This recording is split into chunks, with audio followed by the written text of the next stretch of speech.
नमस्कार, सगरमाथा समाचारमा स्वागत छ। म ज्योति पौडेल। नमस्कार, म राधिका तामाङ। सबैभन्दा पहिले प्रमुख समाचार। अनौपचारिक क्षेत्रका श्रमिक पनि सामाजिक सुरक्षा कोषमा सहभागी गराउने सरकारको तयारी। देशको अवस्था बदल्न सुशासन र समृद्धिको लक्ष्यमा अगाडि बढिरहेको प्रधानमन्त्री दाहालको भनाइ। उच्च स्तरीय छानबिन समिति गठन नहुँदासम्म एमालेले विरोध गरिरहने एमालेको जिकिर। सत्तापक्षका नेताहरू सुन प्रकरणमा फस्ने देखिएपछि समिति बनाउन अनिच्छुक देखिएको दाव। भ्रष्टाचारका ठूला मुद्दाहरूमा सरकारी निकायबाटै छानबिन गरी निष्कर्षमा पुग्ने सञ्चार मन्त्री रेखा शर्माको दावी। गम्भीर रूपमा अनुसन्धान भइरहेकाले मुद्दाको टुङ्गो छिटै लाग्ने विश्वास। संघीय निजामती ऐनलाई 1 हप्ताभित्र सदनमा प्रस्तुत गर्ने रक्षा मन्त्री खड्काको भनाई। छिटो छरितो नागरिक मैत्री सेवा प्रवाह गर्न कर्मचारीलाई निर्देशन। र इङ्ल्यान्ड महिला विश्वकप फुटबलको फाइनलमा प्रवेश। सेमिफाइनलमा घरेलु टोली अस्ट्रेलिया 3-1 गोल अन्तरले पराजित।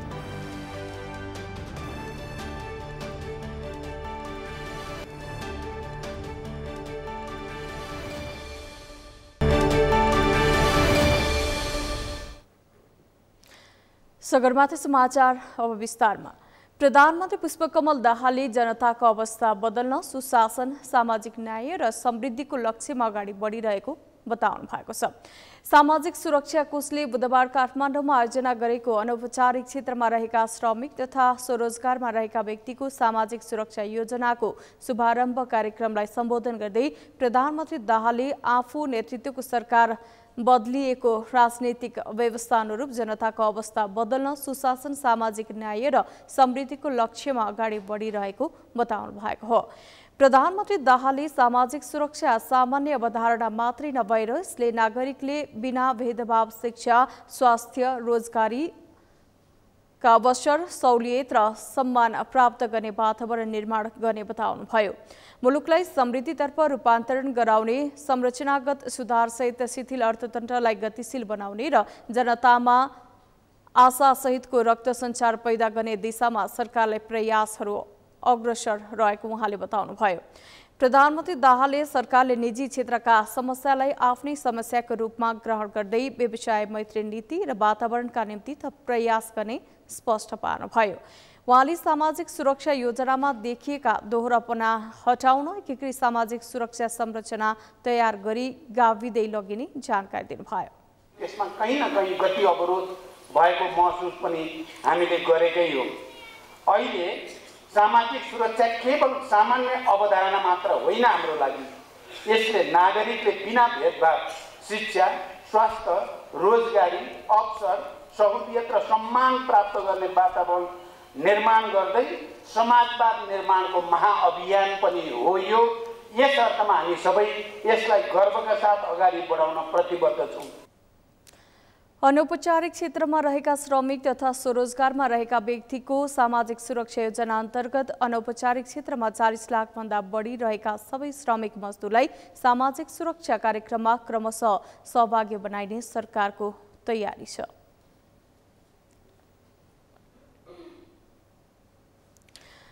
नेकपा एमालेका महासचिव शङ्कर पोखरेलले सुनकाण्डबारे उच्चस्तरीय छानबिन समिति गठन नहुँदासम्म एमालेको विरोध गरिरहने बताउनु भएको छ।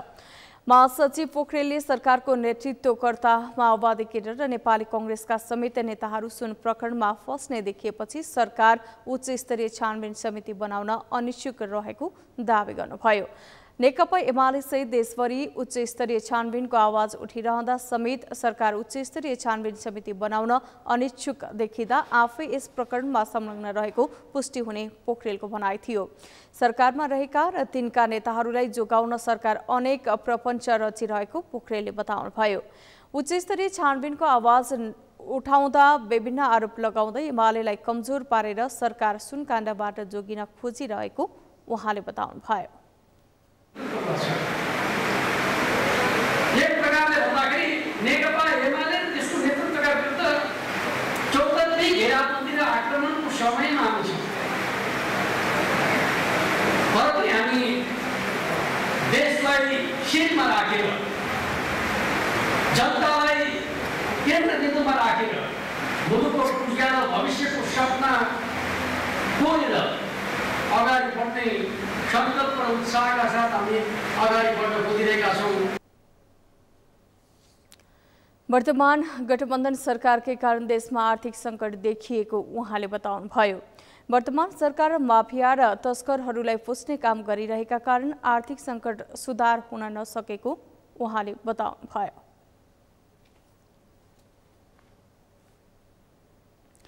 सञ्चार तथा सूचना प्रविधि मन्त्री रेखा शर्माले भ्रष्टाचारका ठूला मुद्दाहरूमा सरकारी निकायबाटै छानबिन गरी निष्कर्षमा पुग्ने बताउनु भएको छ। प्रेस सेन्टर दाङले बुधबार घोराईमा गरेको पत्रकार सम्मेलनमा बोल्दै मन्त्री शर्माले सरकारी निकायबाटै गम्भीर रूपमा अनुसन्धान भइरहेकाले मुद्दाको टुङ्गो लगाएरै छाड्ने बताउनुभयो। भ्रष्टाचारका मुद्दामा संलग्न आफ्नै घर परिवारका मान्छेलाई समेत नछोड्ने प्रधानमन्त्रीले नै प्रतिबद्धता व्यक्त गरिसकेकाले मुद्दालाई निष्कर्षमा पुर्याउने मन्त्री शर्माले विश्वास व्यक्त गर्नुभयो। सरकारका प्रवक्ता समेत रहनुभएका शर्माले विगतका सरकार सञ्चालन गर्ने व्यक्तिले गरेको गलत कामकै कारण व्यवस्थामाथि नै प्रश्न उठ्ने गरेको भन्दै व्यवस्था खराब नभएको उल्लेख गर्नुभयो। दुईटा विषयहरू अब पुराना विषयहरू हुन् र यसमा मलाई के लाग्छ भन्नुहुन्छ भने अहिले हाम्रो राज्यकै निकायले गम्भीरतापूर्वक अनुसन्धान गरिरहेको छ र अनुसन्धान गर्दा गर्दै तिनी कुराहरू बाहिर आउने कुरा राम्रो पनि होइन, ल्याउनु पनि हुन्न होइन, किनभने अनुसन्धान प्रभावित हुन्छ। त्यसकारणले गर्दा म के कुरामा विश्वस्त छु भने अहिले हामी निष्कर्षमा पुग्छौँ भन्ने कुरामा विश्वस्त छु। तर आधार छ, त्यो आधार हुने के हो भन्नुहुन्छ भने अहिले सरकारले एउटा के कमिटमेन्ट गरेको छ भने मेरो घरको आफ्नै मान्छे भयो भने म छोड्दिनँ भन्ने कमिटमेन्ट सरकारको नेतृत्वले गरिराखेका भएर प्रधानमन्त्रीज्यूले त्यो गरिराख्नु भएको हुनाले त्यसमा यो कुराले निकास पाउँछ। भ्रष्टाचार अनियमितताका विरुद्धमा लड्न सरकारलाई सबैको साथ र सहयोग आवश्यक पर्नेमा मन्त्री शर्माले जोड दिनुभयो।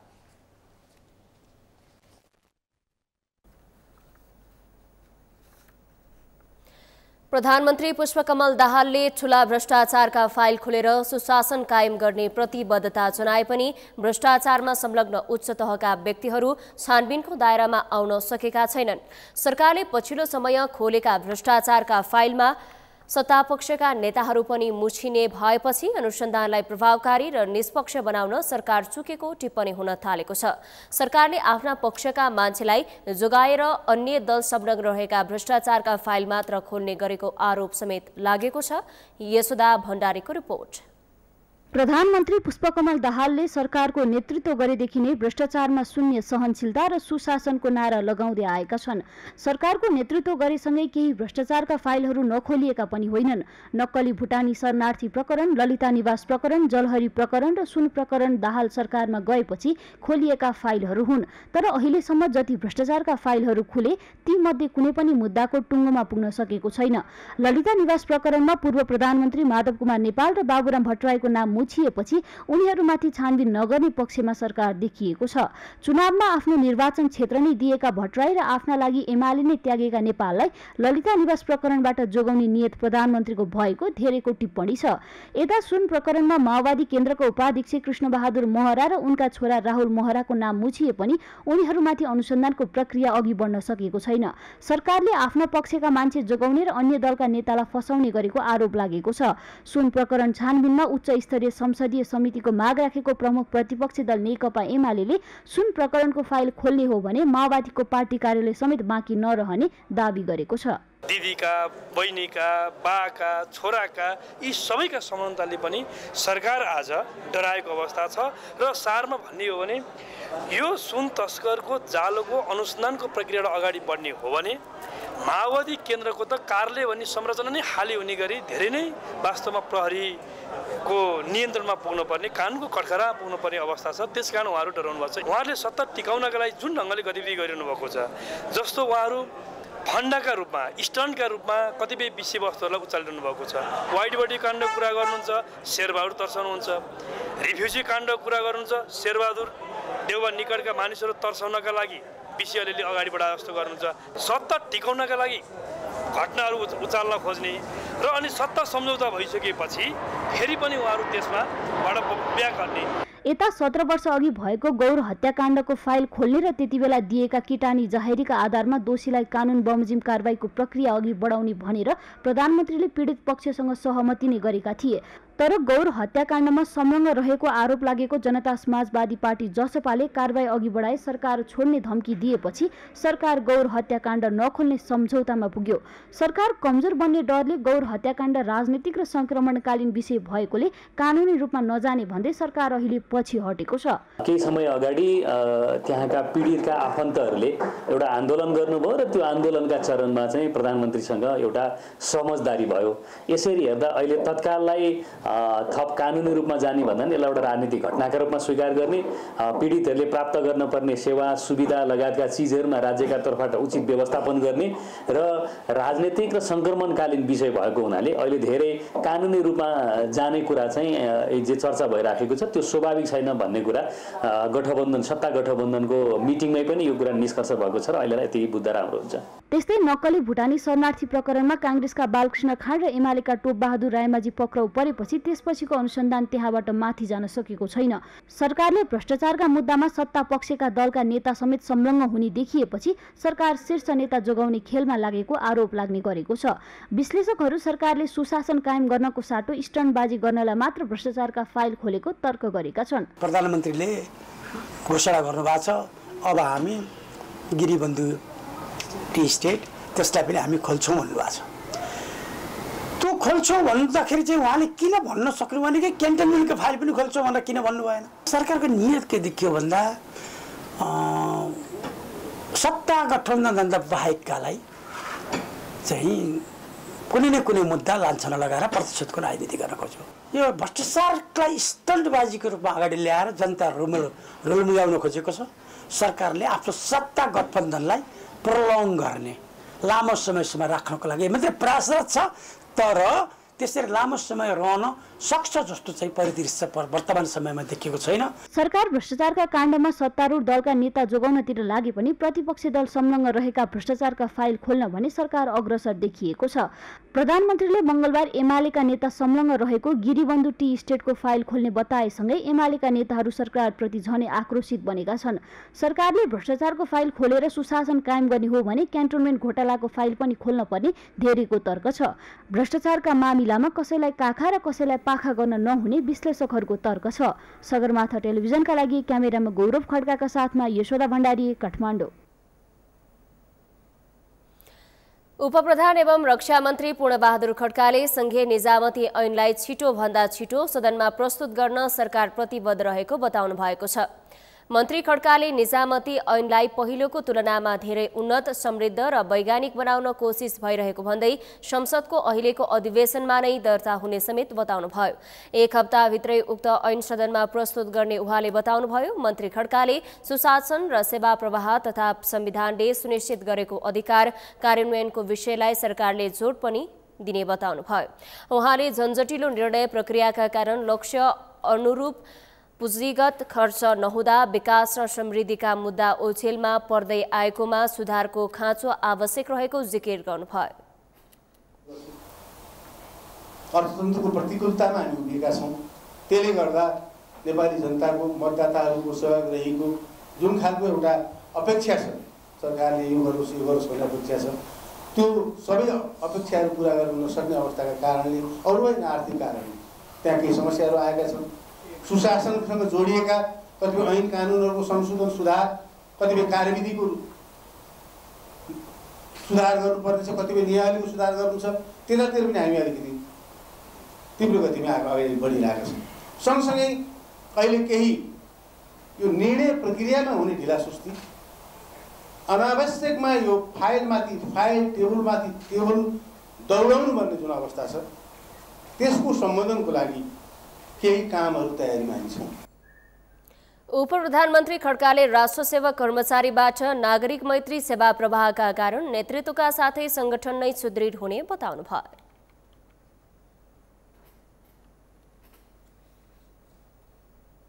पार्टीभित्र फरक मत राख्दै आएका नेकपा एमालेका अध्यक्ष केपी शर्मा ओली र भीम रावल बीच भेटवार्ता भएसँगै कार्यकर्तामा उत्साह छाएको छ।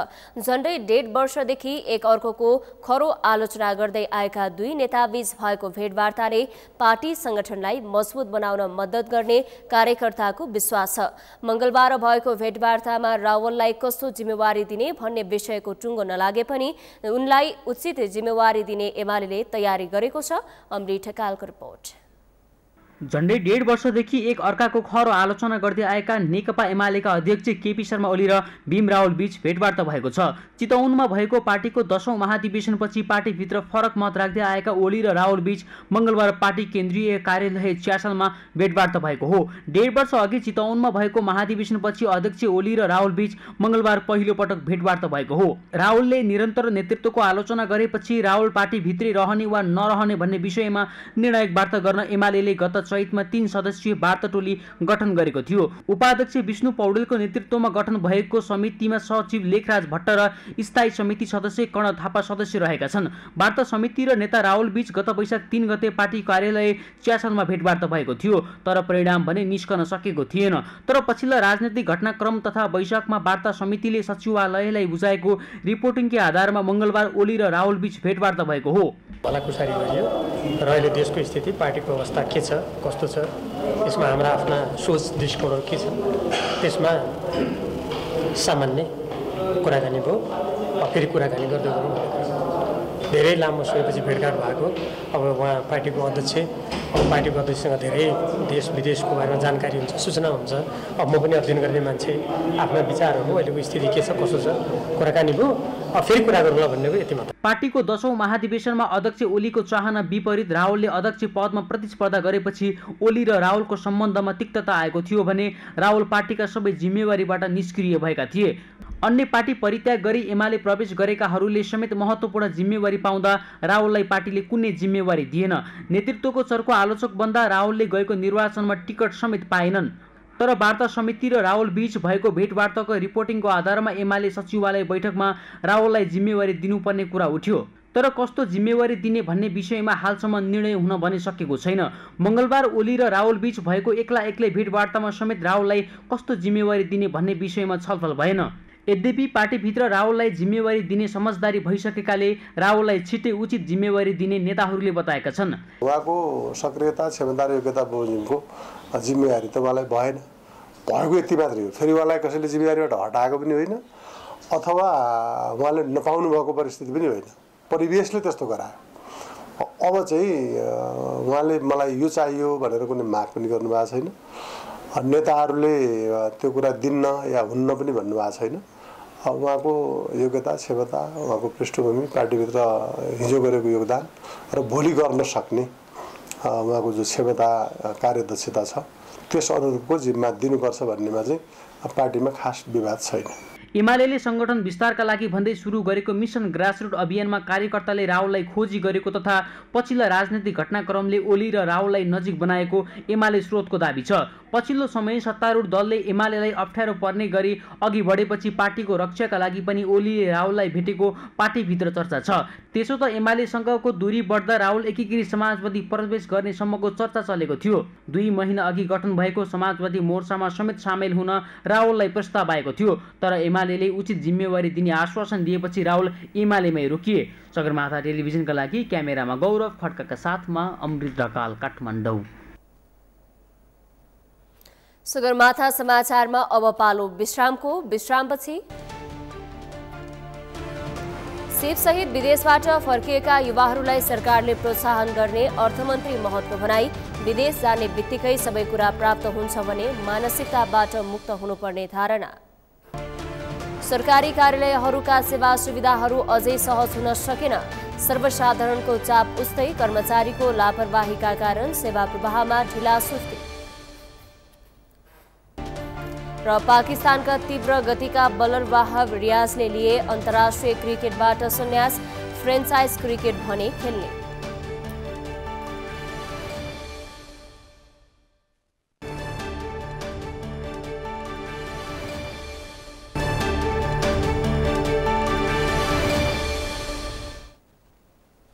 विश्रामपछि सगरमाथा समाचारमा स्वागत छ। अब बाँकी समाचार। अर्थमन्त्री डाक्टर प्रकाश शरण महतले सिप सहित विदेशबाट फर्किएका युवाहरूलाई सरकारले प्रोत्साहन गर्ने बताउनु भएको छ। राष्ट्र निर्माण मञ्च नेपालले बुधबार काठमाडौँमा आयोजना गरेको उद्यमशील युवा सृजनशील युवा विषयक कार्यक्रममा बोल्दै अर्थमन्त्री महतले मुलुकमा धेरै अवसरहरू सिर्जना भइरहेकाले सिप सहित विदेशबाट फर्किएका युवाहरूलाई सरकारले प्रोत्साहन गर्ने बताउनु भएको हो। मुलुकको अवस्था बिग्रिएको, अर्थतन्त्र ध्वस्त भएको र रोजगारी नपाइने भएकाले विदेश जानुको विकल्प छैन भन्ने नकारात्मक कुरा गर्ने प्रवृत्तिले युवाहरूमा निराशा छाएको उहाँले बताउनुभयो। उहाँले विदेश जाने बित्तिकै सबै कुरा प्राप्त हुन्छ भने मानसिकताबाट नेपाली युवाहरू मुक्त हुनुपर्ने धारणा राख्नुभयो। हरेक व्यक्तिमा हुने क्षमतालाई पहिचान गरी परिचालन गर्दै अवसर लिन उहाँले अनुरोध गर्नुभयो। जाने तयारीमा पनि हुनु होला। तपाईलाई के मेरो चाहिँ विशेष अनुरोध छ भने जसको फुल स्कलरशिप छैन, आफ्नै पैसामा म पढ्छु भन्नेहरू धेरै भिसियस सर्कलमा परेछ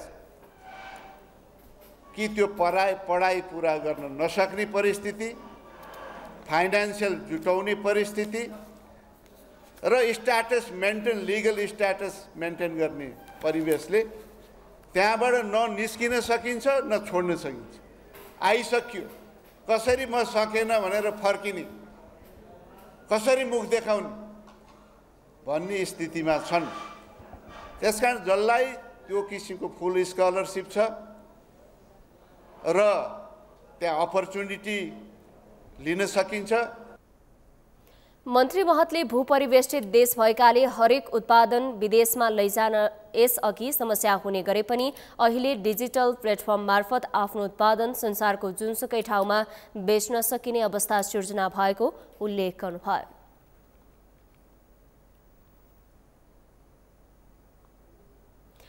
धेरै भिडभाड हुने सरकारी कार्यालयहरूका सेवा सुविधाहरू अझै सहज हुन सकेको छैन। सरकारी कार्यालयहरूमा पर्याप्त जनशक्तिको अभाव, पार्किङको अभाव, घण्टौं लाइन बस्नुपर्ने लगायतका समस्याहरूका कारण सर्वसाधारणहरूले सहज रूपमा सेवा लिन नसकेका हुन्। त्यस्तै प्रधानमन्त्री पुष्पकमल दाहालले प्रधानमन्त्री नियुक्त भएको बेला 1 महिनाभित्र सबै सरकारी कार्यालयको सेवा सहज बनाउनु पर्ने र यदि नबनाए निर्ममतापूर्वक जिम्मेवार पदाधिकारीलाई कारबाही गरिने छ भनी निर्देशन पनि दिएका थिए। तर यो निर्देशन दिएको 7 महिनाभन्दा बढी भइसक्दा पनि सेवाग्राहीले सहज रूपमा सेवा पाउन सकेका छैनन्। यमुना सापकोटाको रिपोर्ट। सरकारी काम कहिले जाला घाम जस्तै गर्छन् अधिकांश सरकारी कर्मचारी। सरकारी कार्यालय जाँदा यो उखान ठ्याक्कै सरकारी कार्यालयको गतिविधिसँग मेल खान जान्छ। वीर अस्पताल, टिचिङ अस्पताल, काठमाडौँ जिल्ला प्रशासन कार्यालय, यातायात व्यवस्था कार्यालय, काठमाडौँ जिल्ला अदालत लगायतमा सधैँजसो सेवाग्राहीहरूको चाप देखिन्छ। यस्तै सरकारी अस्पतालहरूमध्ये सबैभन्दा धेरै बिरामीको चाप हुने अस्पताल मध्ये एक हो त्रिभुवन शिक्षण अस्पताल। आकस्मिक सेवा बाहेक दैनिक 2800 भन्दा बढी सेवाग्राहीहरूलाई सेवा प्रदान गर्दै आएको शिक्षण अस्पतालमा कर्मचारी दरबन्दी कम हुँदा सेवाग्राहीहरूले समयमै उपचार पाउन सकेका छैनन्। अस्पतालमा आवश्यकता अनुसारको कर्मचारी नहुँदा आफूहरूले शास्ति खिप्नु परेको सेवाग्राहीहरूको गुनासो छ। यो औषधि लिने यो औषधि बिक्री कक्षी छ नि, म्याक्सिमम प्रब्लम छ कि बिचरा। अब उहाँहरूलाई नि यहाँ भित्रको प्रब्लम नि होइन कि स्टाफै हुनुहुन्न, एकजना हुनुहुन्छ। अब कति धेरै अब उता माथिबाट औषधि के यो वार्डबाट औषधि लिने पनि त्यहीँ आउनुहुन्छ, अनि हामीले औषधि लिने पनि त्यहीँ लाइन मजाले बस्नुपर्छ। अनि प्याकिङ गर्नलाई बिचरा औषधि निकाल्ने पनि आफै, प्याकिङ गर्ने पनि आफै, दिने पनि आफै, हिसाब गर्ने आफै। कमसेकम 3-4 जना स्टाफ चाहिँ राख्नुपर्छ कि त्यहाँ चाहिँ, होइन? त्यो चाहिँ अब यो प्रशासकीय पक्षकै कमजोरी हो। अब सरकारले के ध्यान दिनुपर्ने हो, यहाँ टिचिङले के गर्नुपर्ने हो, होइन? त्यो नि उहाँहरूले ध्यान दिनुपर्ने देखिन्छ। त्यहाँ चाहिँ म्याक्सिमम कमजोरी छ त्यहाँ चाहिँ। यता सरकारी अस्पताल मात्र नभए जिल्ला प्रशासन कार्यालय काठमाडौँमा समेत उस्तै समस्या छ। आवश्यकता अनुसार जनशक्ति नहुँदा सर्वसाधारणहरू राष्ट्रिय परिचय पत्र र नागरिकता बनाउनका लागि घण्टौं लाइन लाग्नुपर्ने बाध्यता अझै हट्न सकेको छैन। घण्टौं लाइन लाग्नुपर्ने बाध्यता भए पनि सेवा प्रवाहमा भने पहिलाको भन्दा केही सुधार भएको सेवाग्राहीहरूले बताएका छन्। तर काम सहजै भइराखेको छ, अलि बिचौलिया देखिएका छैनन्। काममा केही सुधार भएको जस्तो लाग्छ। प्रशासन जिल्ला प्रशासन काममा सहजै छ, मान्छेको भिडभाड त हुने कुरा भयो, तर मान्छे रोकिनु परेको छैन। काठमाडौँका अधिकांश सरकारी कार्यालयमा पार्किङको समस्या छ। सेवाग्राहीहरूको उच्च चाप रहने वीर अस्पताल, काठमाडौँ जिल्ला अदालत लगायतका अन्य सरकारी स्थानहरूमा पार्किङका लागि पर्याप्त ठाउँ नै छैन। सरकारी कार्यालयहरूमा पार्किङको उपयुक्त व्यवस्था नहुँदा सेवाग्राहीहरू त समस्या झेल्न बाध्य नै छन् भने जिल्ला अदालतमा पर्याप्त पार्किङ सुविधा नहुँदा कैदी लिएर आएका सरकारी गाडीहरू समेत बाटोमै पार्किङ गर्न बाध्य बनेका छन्।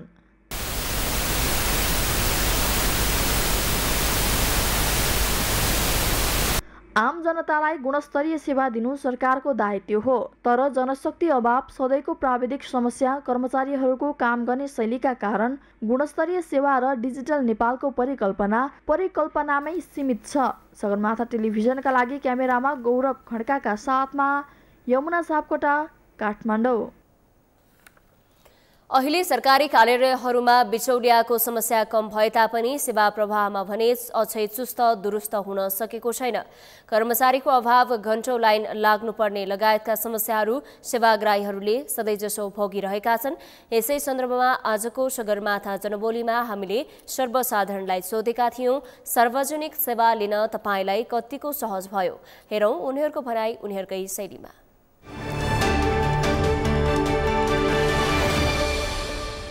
मान्छेहरूको भिड देख्दाखेरि त बाहिर बस्नु पर्दाखेरि त सहज चाहिँ जस्तो लाग्दैन, तर हुनुपर्ने काम चाहिँ सबै प्रमाणितहरू पुर्याइसकेपछि चाहिँ लगभग 5 मिनटको काम हो जस्तो लाग्छ। छाप मात्र लगाउनु पर्दा अनि बाहिर यहाँनिर मान्छेहरूको भिड यही हो, यहीँ ल्याएर बाँड्नुहुन्छ, कसरी बाँड्नुहुन्छ थाहा छैन। बिहानदेखि आएदेखि लाइन बस्नुपर्ने होइन, धेरै अनि पालो नआउने, 2-3 बजे 3 बजे 4 बजे बिहान 10 बजेदेखिको 3 बजेसम्म लाइन बस्दाखेरि पनि कहिले पालो आउँदैन। पहिला चाहिँ मेरो त्यस्तो गरेर निकाले हो होइन, एकदमै गाह्रो।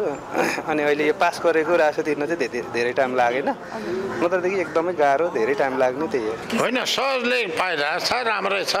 ज्येष्ठ नागरिक भनेर फेसिलिटी दिएको छ, राम्रो कुरालाई त राम्रै भन्नुपर्छ नि होइन। म पहिले पनि लिन आउँदाखेरि यहाँ राम्रै छ, यहाँ कुनै तकलिफ छैन। मैले जति माथि गएर ल्याए पनि तुरन्तै दिएछ, दिएको कुरालाई त दिएकै भन्नु पर्यो नि।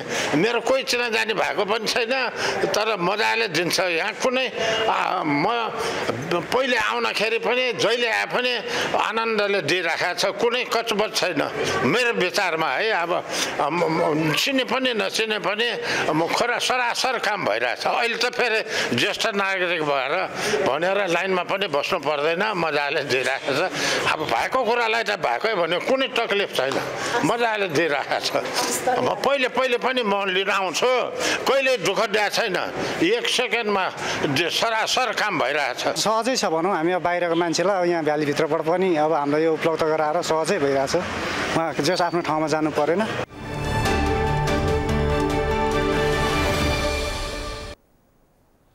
घुस लिएको आरोपमा सप्तरीमा 1 जना लेखापाल र 1 जना कम्प्युटर अपरेटर पक्राउ परेका छन्। अख्तियार दुरुपयोग अनुसन्धान आयोगको टोलीले बुधबार बिहान सप्तरीको विष्णुपुर गाउँपालिकाका लेखापाल टेक नारायण यादव र कम्प्युटर अपरेटर वीरेन्द्र यादवलाई घुसको रकम लिँदै गर्दा राजविराजबाट नियन्त्रणमा लिएको छ। लेखापाल टेक नारायण विष्णुपुर गाउँपालिकासँगै सप्तरी जिल्ला अदालतका लेखापाल समेत हुन्। अख्तियारले उनीहरूको साथबाट 2 लाख नगद, 3 लाखको मुक्तिनाथ बैंकको चेक, 80 हजारको एभरेस्ट बैंकको चेक सहित नियन्त्रणमा लिएको हो।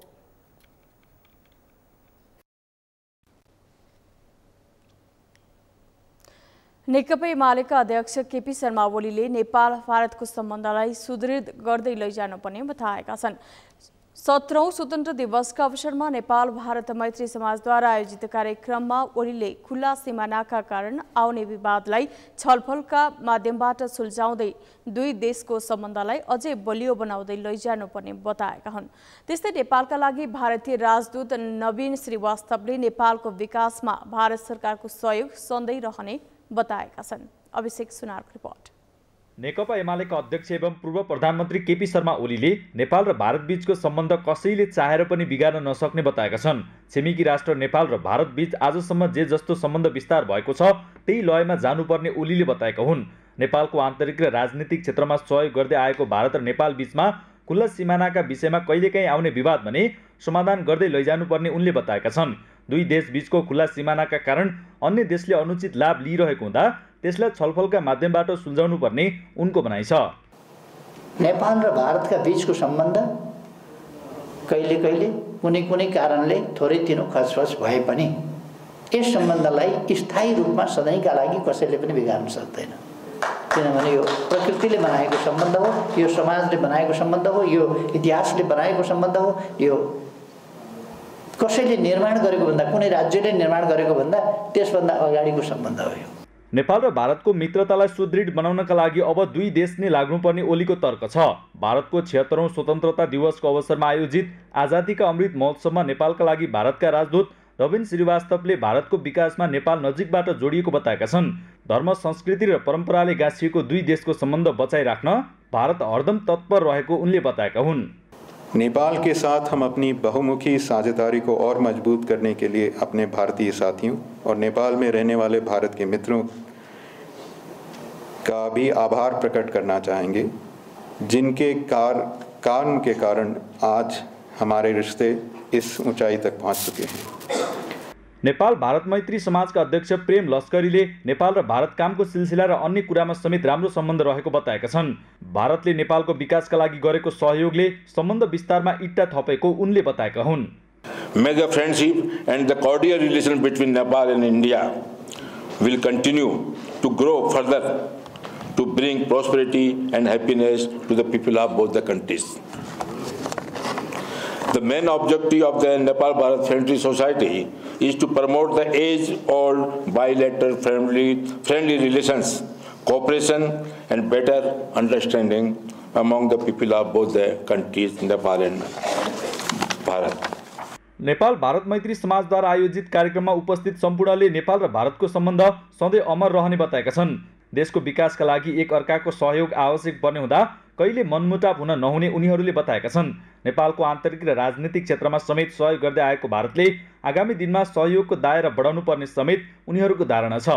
सगरमाथा टेलिभिजनका लागि क्यामेरामा सन्तोष अङ्कितका साथ अभिषेक सुनार, काठमाडौँ। आफन्त नभएका अर्थात् सडक मानवको जीवन बिताइरहेका बालबालिकाहरूलाई कैलालीको अत्तरियामा रहेको महिला तथा बालबालिका सेवा हाउसले सहारा दिइरहेको छ। कोही नभएका बालबालिकाहरूको शिक्षा दीक्षादेखि पालन पोषण महिला तथा बालबालिका सेवा हाउसले गरिरहेको छ। हरेक बालबालिकाको संरक्षण र शिक्षा दीक्षा दिनुपर्ने राज्यको दायित्व एक समूहले वहन गरिरहँदा राज्यको लगानी पनि त्यहाँ हुन सकेको छैन। कैलालीबाट दिनेश विष्टको रिपोर्ट। अभिभावक विहीन नागरिकको अभिभावक सरकार हो, तर सुदूरपश्चिमका 9वटै जिल्लाबाट अभिभावक खोज्दै बालबालिकाहरू कैलालीको अत्तरिया स्थित महिला तथा बालबालिका सेवा हाउसमा पुग्ने गरेका छन्। आमा बुवाको निधन अर्थात् अभिभावकले कुनै कारण जेल जीवन बिताइरहेका र सडक मानव जीवन बिताइरहेका बालबालिकाहरू अत्तरियाको महिला तथा बालबालिका सेवा हाउसले संरक्षण गर्दै आएको छ।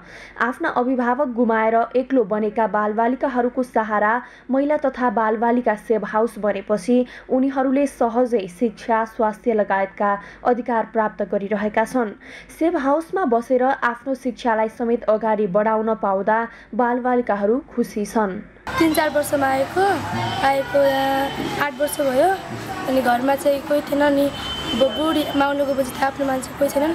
अनि बुढी माउलेको बजी थिए। अनि गाउँमा सल्लाह गरेर अनपछि हामीले यहाँ म्यामले गरेर अनपछि हामीले स्कुलको नाम चाहिँ श्री दुर्गालक्ष्मी नौनामा यहाँ पढ्छौँ। अनि यहाँ चाहिँ राम्रो 6 वर्ष भयो यहाँ। आमा जेलमा हुनुहुन्छ, त्यसैले आमा घरमा कोही छैन हेर्ने, त्यसैले यहाँ अहिले यहाँ म्यामले म थाहा नै अब 7-8 वर्षको बेला ल्याउनु भएको यहाँ। अहिले म 8 कक्षामा पढ्दैछु। यत्रो वर्ष पढायो लेखायो सब आफ्नै हामीले के गर्नु पर्यो भने म्यामले आफै जहाँबाट आए पनि हामीलाई पढाउनु भएको छ, लेखाउनु भएको। यस्तो त कहिले लागेन कि आफ्नो आमाको याद, किनकि म्यामले दिनुभएको छ त्यो माया। सडकमा रहेका महिलाहरूको उद्धार तथा पुनर्स्थापना गर्दै बालबालिकाहरूको समेत उद्धार थालेको सेवा हाउसले हालसम्म करिब 300 महिलाहरूको उद्धार गरेर पुनर्मिलन गराइसकेको छ। 2073 सालबाट सञ्चालन भएको सेवा हाउसले 2079 सालमा 53 जना बालबालिकाहरूलाई आश्रय दिइरहेको थियो। सोमध्ये 18 जनालाई पारिवारिक पुनर्मिलन र केहीलाई बाल हेल्प हेल्पलाइनमा पठाइएको छ।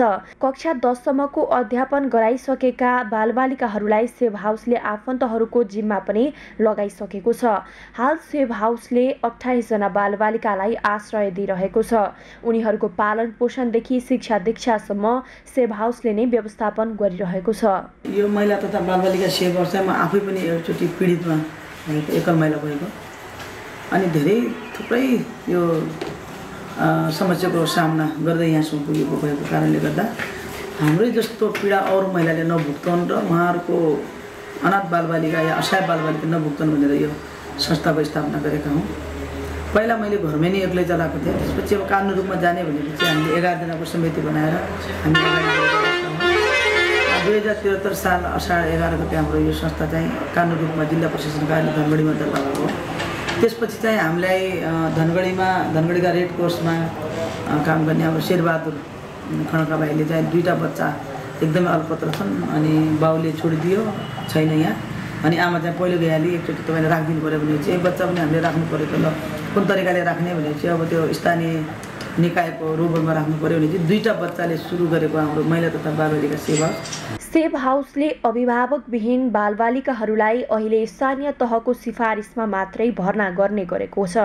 बालबालिकाहरूको शिक्षाका लागि दुर्गालक्ष्मी माध्यमिक विद्यालयले सहयोग गरिरहेको छ भने स्वास्थ्य र आवासका लागि पद्मा अस्पतालले सहयोग गरिरहेको छ। बालबालिकाको खानपिन तथा लुगा कपडाका लागि सहयोगी दाताहरूलाई सेभ हाउसले गुहार्नु परेको छ। केही सामान्य खर्च स्थानीय तहले सहयोग गरे पनि सम्पूर्ण खर्च बेहोर्न सेभ हाउसलाई हम्मे पर्छ। प्रदेशभरिका बालबालिकाहरूलाई आश्रय दिइरहेको सेभ हाउसले सरकारी स्वामित्व आवश्यक रहेको जनाएको छ।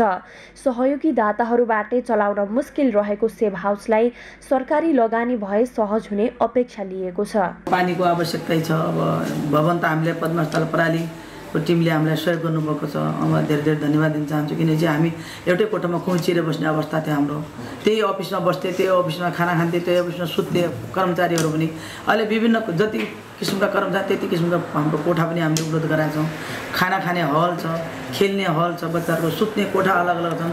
पहिला हामी एक खाटमा 3टा बच्चा सुताउँथ्यो भने अहिले आएर हामी यो भवनमा आइसकेपछि अब अलग अलग बेड हामीले व्यवस्था गरेका छौँ। सबै हामीले राम्रो छ। तर पनि अझ अलिकति नगरले अलिक बढी निगरानी गरेर यहाँ हामीले पाउनुपर्ने चाहिँ सहयोग हुनुपर्ने अलिकति बढी गरिदियो भने अझ हामी खुसी हुन्थ्यौँ किनकि पानीको व्यवस्था त्यतिखेर हामीसँग जमिन छैन। अब घर त बनाउने यहाँ सहयोग त गर्नुभयो पद्मा अस्पतालले।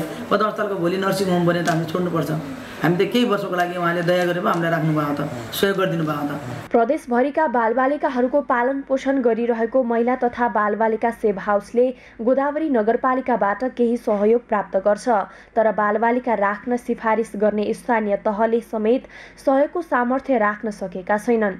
त्यसकारण सेभ हाउसलाई प्रदेश सरकारले आफ्नो स्वामित्वमा ल्याई प्रदेश स्तरको सेभ हाउस चलाउन सके अभिभावकविहीन बालबालिकाको जीवन पनि अभिभावक भए झै उज्जवल हुने थियो। सगरमाथा टेलिभिजनका लागि कैलालीबाट दिनेश विष्टको रिपोर्ट।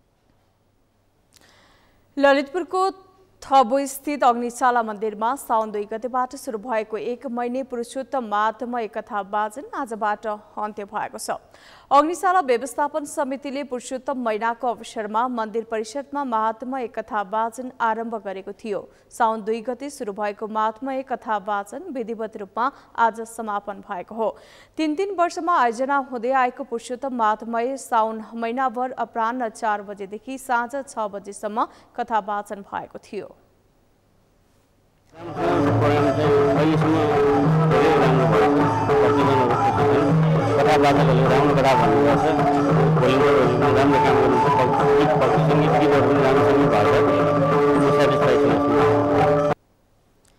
सामान्यतया एउटा सौरमासमा 2वटा औँसी पर्दा अधिक मास हुन्छ। प्रत्येक 3 वर्षमा एकपटक आउने मलमास अवधिमा कुनै पनि शुभ र नयाँ कार्यको थालनी गर्न नहुने परम्परा रहेको छ। मलमासको अन्तिम दिन आज श्रद्धालुले व्रत उपवास विष्णु भगवानको जप पूजा भजन कीर्तन तथा पुराण पाठ गर्नुका साथै दान गर्ने प्रचलन रहेको छ।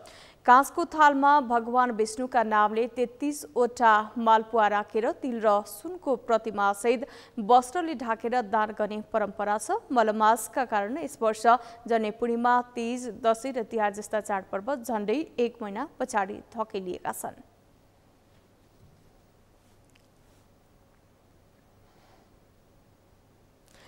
सगरमाथा समाचारमा अब पालो विश्रामको। विश्रामपछि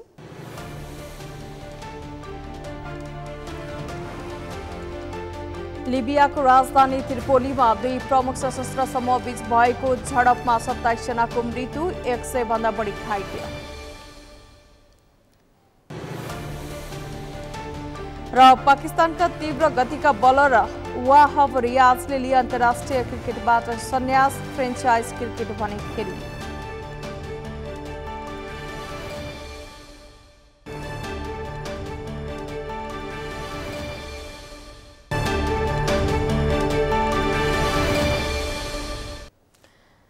सगरमाथा समाचारमा अब पालो भएको छ अर्थ समाचारको।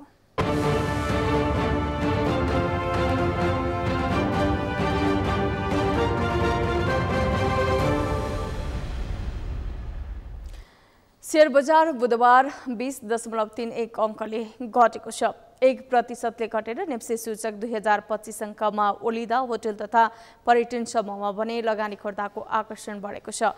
बुधबार 13वटै उपसमूहमा गिरावट आएको छ। 7वटा उपसमूह 1% भन्दा धेरैले घटेका छन्। होटल तथा पर्यटन उपसमूह भने 0.01% मात्रै घटेको छ। गत आर्थिक वर्षको सुधारोन्मुख व्यवसाय चन्द्रगिरी हिल्स र कालिन्चोक दर्शन दुवै कम्पनीको शेयर मूल्य बढेको छ।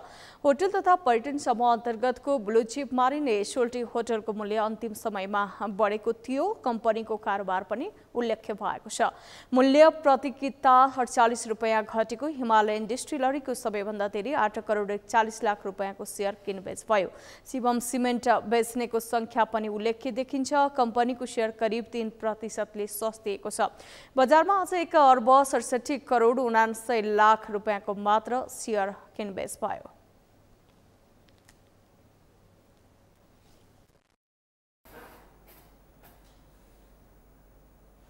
सगरमाथा समाचारमा अब पालो खेल समाचारको।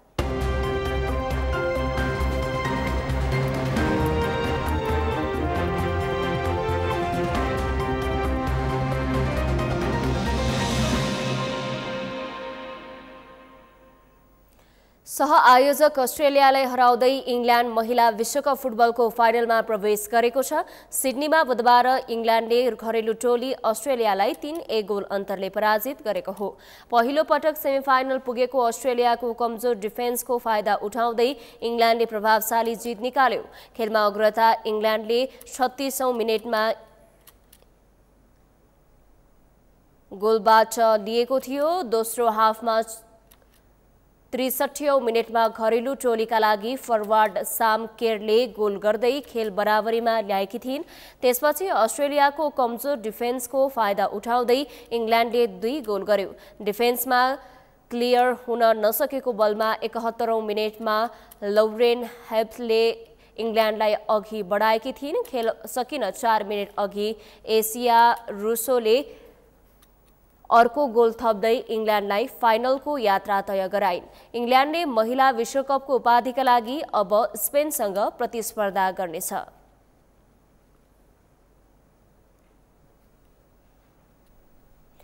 पाकिस्तानका तीव्र गतिका बलर वाहब रियाजले अन्तर्राष्ट्रिय क्रिकेटबाट सन्यासको घोषणा गरेका छन्। उनले 15 वर्षीय पाकिस्तानको राष्ट्रिय टोलीबाट क्रिकेट खेलेका छन्। उनले अन्तर्राष्ट्रिय क्रिकेटबाट सन्यासको घोषणा गरे पनि फ्रेन्चाइज क्रिकेटलाई भने निरन्तरता दिनेछन्। उनले आफ्नो ट्विटरमा सन्यासको घोषणा गरेका हुन्। उनले ट्विटरमा लेख्दै पाकिस्तान क्रिकेट बोर्ड, प्रशिक्षक, सहकर्मी, समर्थक लगायतलाई धन्यवाद पनि दिएका छन्। वाहबले पाकिस्तानका लागि 27 टेस्ट, 91 एक दिवसीय क्रिकेट र 36 T20 खेलेका छन्। उनी सन् 2020 यता पाकिस्तानको राष्ट्रिय टोलीमा अटाएका छैनन्। वाहबले टेस्ट क्रिकेटमा 83 विकेट लिएका छन्। त्यस्तै पाकिस्तानको राष्ट्रिय टोलीबाट एक दिवसीय क्रिकेटमा 120 र अन्तर्राष्ट्रिय T20मा 34 विकेट लिएका छन्।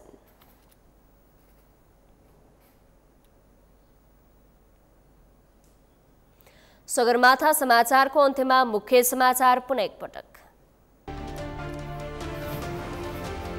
अनौपचारिक क्षेत्रका श्रमिक पनि सामाजिक सुरक्षा कोषमा सहभागी गराउने सरकारको तयारी। देशको अवस्था बदल्न सुशासन र समृद्धिको लक्ष्यमा अगाडि बढिरहेको प्रधानमन्त्री दाहालको भनाइ। उच्च स्तरीय छानबिन समिति गठन नहुँदासम्म एमाले विरोध गरिरहने एमालेको जिकिर। सत्तापक्षका नेताहरू सुन प्रकरणमा फस्ने देखेपछि समिति बनाउन अनिच्छुक देखिएको दावी। भ्रष्टाचारका ठूला मुद्दाहरूमा सरकारी निकायबाटै छानबिन गरी निष्कर्षमा पुग्ने सञ्चार मन्त्री रेखा शर्माको दावी। गम्भीर रूपमा अनुसन्धान भइरहेकाले मुद्दाको टुङ्गो छिटै लाग्ने विश्वास। संघीय निजामती ऐनलाई 1 हप्ताभित्र सदनमा प्रस्तुत गर्ने रक्षा मन्त्री खड्काको भनाई। छिटो छरितो नागरिक मैत्री सेवा प्रवाह गर्न कर्मचारीलाई निर्देशन।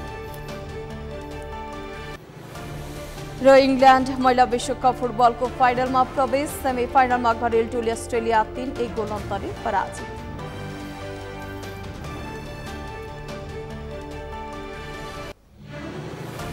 हौस् सगरमाथा समाचार अहिलेलाई सकियो। तपाईँ समाचार बुलेटिनका साथै सगरमाथा टेलिभिजनका सम्पूर्ण कार्यक्रम www.sagarmatha.tv मा पनि पढ्न र हेर्न सक्नुहुनेछ।